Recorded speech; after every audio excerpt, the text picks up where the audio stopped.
अब बड़ा गुस्सा आएगा कई लोगों को जब मैं ये बात करूंगा, लेकिन मुझे ये बात करनी है। वजह यह है कि मैं ये बात नहीं करूंगा ना तो ज्यादती हो जाएगी। शहबाज शरीफ ने कहा कि मुझ समेत पूरी कौम आर्मी चीफ को खराज तहसीन पेश करती है।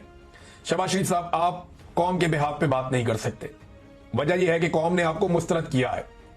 आप आसिम मुनीर साहब के बिहाफ पे बात कर सकते हैं क्योंकि उन्होंने आपको मुंतखब किया है।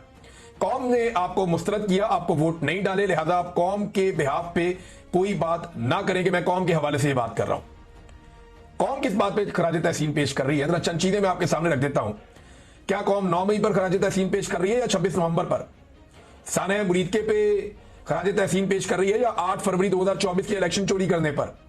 जबरी गुमशुदगियों पर खराज तहसीन पेश कर रही है या मईशत की मुकम्मल तबाही पर? जुल्म, जबर और फस्तायत पर खराज तहसीन पेश कर रही है या दहशतगर्दी में बेपनाह और खौफनाक इजाफे पर? गुर्बत और महंगाई में बेपनाह इजाफे पर या इद्दत जैसे घटिया केसों के ऊपर कौम खराज तहसीन पेश कर रही है? या फिर इसराइल के बारे में जो हमने पॉलिसी बदली है उस पर खराज तहसीन पेश कर रही है? पाकिस्तानियों के मुल्क छोड़कर जाने पर 30 लाख आदमी पाकिस्तान छोड़कर चला गया, या फिर सरमाया पाकिस्तान से लगातार बैरून मुल्क जाने पर खराज तहसीन पेश कर रही है?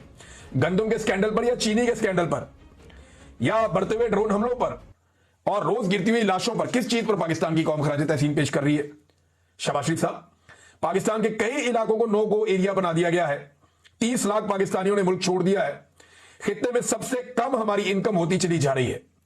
गुर्बत, पाकिस्तान आधा जो मुल्क है वो गुर्बत की लकीर के नीचे जा रहा है और दुनिया के बदतरीन पासपोर्ट की फहरिस्त में हम शामिल हो गए हैं।